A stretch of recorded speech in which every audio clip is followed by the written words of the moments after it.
નમસ્કાર, આપ જોઈ રહ્યા છો ન્યૂઝ 18 ગુજરાતી અને હું છું લુબના।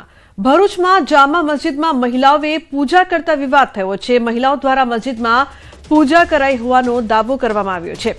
તો મહિલાઓ ફૂલ, શ્રીફળ અને પ્રસાદ સાથે પૂજા કરતી જોવા મળી હતી। પોલીસની હાજરી મહિલાઓએ પૂજા કરી હોવાનો દાવો કર્યો છે। તો મહિલાઓએ પૂજા કરતા મુસ્લિમ આગેવાનોએ વિરોધ કર્યો છે। મંદિર હોવાના દાવા સાથે અગાઉ પણ કરાયો હતો વિરોધ। મહત્વનું છે કે જામા મસ્જિદ, સમડી વિહાર, જૈન મંદિર તથા ચક્રધર સ્વામીનું જન્મસ્થળ હોવાનો સંત સમાજે દાવો કર્યો હતો। તો ધરોહર પુરાતત્વ વિભાગ પાસે હોવા છતાં પણ નિયમો વિરુદ્ધ મદરેસા સહિતની પ્રવૃત્તિ ચાલતી હોવાના આક્ષેપ થયા હતા અને હવે જે પ્રકારથી પૂજાનો વિડીયો વાયરલ થયો છે તે બાદ વિવાદ વધુ વકર્યો છે। ભાવિન જોડાયા છે ફોન લાઈન પર વધુ માહિતી આપવા માટે। ભાવિન, જે પ્રકારથી મસ્જિદમાં પૂજા કરતા વિવાદ છેડાયો છે, શું માહિતી છે હાલની, શું અપડેટ છે આપની પાસે ભાવિન? અત્યારે ગઈકાલે ગતરોજના ઐતિહાસિક જે જામા મસ્જિદ ભરૂચની છે તેનો એક વિડીયો વાયરલ થયો હતો। વિડીયોની અંદર જે મસ્જિદ છે એની અંદર પૂજા અર્ચના કરવામાં આવી હતી। ત્યાં જે મહિલા છે, મહિલા ફૂલ, શ્રીફળ અને પ્રસાદ ની સામગ્રી લઈને પૂજા અર્ચના કરી હતી। પોલીસ બી ઘટના સ્થળે હતા, એ જોવા મળી રહ્યા છે વિડીયોની અંદર। શહેરના જે મધ્ય ભાગમાં આવેલી આ મસ્જિદ છે તે પુરાતત્વ વિભાગની અંદર આવેલી છે અને એનો હક દાવો અત્યારે જે એએસઆઈ છે એએસઆઈ એનું સંચાલન કરે છે।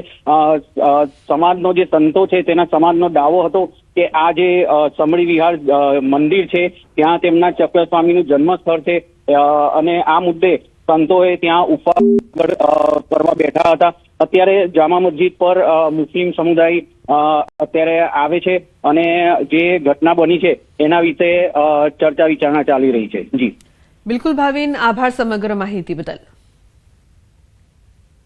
તો વિવાદ છે તે વધુ વકર્યો છે હાલમાં જામા મસ્જિદમાં પૂજાનો વિડીયો વાયરલ। અન્ય સમાચાર અમદાવાદથી। અમદાવાદમાં અસામાજિક તત્વોનો આતંક સામે આવ્યો છે। યુવક અને મહિલાને માર મારવાનો વિડીયો વાયરલ થયો છે। નોબેલનગર વિસ્તારમાં માર માર્યો છે। જાહેરમાં અસામાજિક તત્વોએ મચાવ્યો છે આતંક। ઝઘડાની અદાવતમાં માર માર્યો છે। આ સમગ્ર ઘટનાનો વિડીયો છે તે હાલ વાયરલ થઈ રહ્યો છે। તો ઝઘડાની અદાવતમાં માર માર્યો હોવાનું ચર્ચાઈ રહ્યું છે। ઉલ્લેખનીય છે કે યુવક અને મહિલાને માર મારવાનો વિડીયો વાયરલ। નોબેલનગર વિસ્તારની આ સમગ્ર ઘટના સામે આવી છે। તો અમદાવાદમાં દિવસે ને દિવસે અસામાજિક તત્વોનો આતંક વધી રહ્યો છે। ઋત્વિજ જોડાયા છે ફોન લાઈન પર વધુ માહિતી આપવા માટે। ઋત્વિજ, જે પ્રકારથી આ સમગ્ર ઘટના સામે આવી છે, શું વધુ માહિતી છે, શું વધુ વિગત?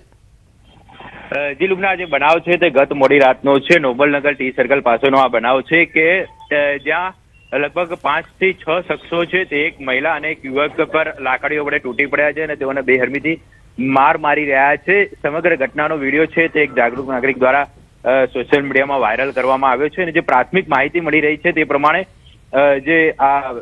જે ભોગ બનનાર છે અને જે આરોપીઓ છે તેઓની વચ્ચે બપોરના સમયે કોઈ બાબતને લઈને ઝઘડો થયો હતો અને ત્યારબાદ તેની અદાવત રાખીને આ આરોપીઓ દ્વારા બંને લોકોને માર મારવામાં આવ્યો છે। જે મામલે એક સરદારનગર પોલીસ સ્ટેશનમાં અરજી પણ કરવામાં આવી હતી અને તેની અદાવતમાં માર માર્યો હોવાની હાલમાં પ્રાથમિક જાણકારી મળી રહી છે। જોકે સમગ્ર બાબતને લઈને હવે પોલીસ દ્વારા તપાસ કરવામાં આવી રહી છે કે આખરે શું કારણ હતું, પરંતુ જે પ્રકારે આ વિડીયો વાયરલ થયો છે તે વિડીયો જોતા ખૂબ જ ગંભીર કહી શકાય કે અમદાવાદ શહેરની અંદર જાણે અસામાજિક તત્વોને પોલીસનો કોઈ ડર જ ન હોય તેવું લાગી રહ્યું છે। જાહેર રોડ ઉપર જે મહિલાઓ પર તૂટી પડવામાં આવ્યા છે, મહિલાને પણ માર મારવામાં આવ્યો છે, યુવકને પણ લાકડી વડે માર મારવામાં આવ્યો છે, જે એક ખૂબ જ ગંભીર બાબત કહી શકાય। જી બિલકુલ, આભાર ઋત્વિજ સમગ્ર માહિતી બદલ। તો અમદાવાદ શહેરમાં અસામાજિક તત્વોને જાણે કે પોલીસનો ડર જ ન હોય તેમ આતંક ફેલાવી રહ્યા છે। સામાન્ય જનતા તો ઠીક, પરંતુ હવે ખુદ પોલીસ પણ આવા તત્વોથી સુરક્ષિત ન હોય તેવી ઘટના સામે આવી છે। શહેરના કાગડાપીઠ પોલીસ સ્ટેશન વિસ્તારમાં મજુગ્રામ પાસે આવેલ એકતાનગરની ચાલી પાસે પોલીસ કર્મચારીને માર મારવામાં આવ્યો છે। ધંધાની બાતમી બધાને કેમ આપે છે તેમ કહીને આરોપીઓએ પોલીસ કર્મચારીને જ માર માર્યો। ઉલ્લેખનીય છે કે કાગડાપીઠ પોલીસ દ્વારા 1 માર્ચના દિવસે આરોપી પિયુષ રાઠોડ વિરુદ્ધમાં પ્રોહિબિશનનો ગુનો દાખલ કર્યો હતો।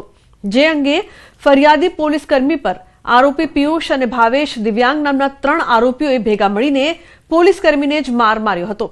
પોલીસે ત્રણેય આરોપીઓને ઝડપી આગળની કાર્યવાહી હાથ ધરી છે। જે વિસ્તારમાં રહેતા હતા તેની બાજુમાં જ આ કામના જે 3 મુખ્ય આરોપી છે, જેમાં ભાવેશ રાઠોડ, પિયુષ ઉર્ફે પેપ્સી રાઠોડ તથા દિવ્યાંગ બાજક, તેઓ દ્વારા તેઓને મારવામાં આવેલ છે અને તેઓને ઈજા થયેલ છે.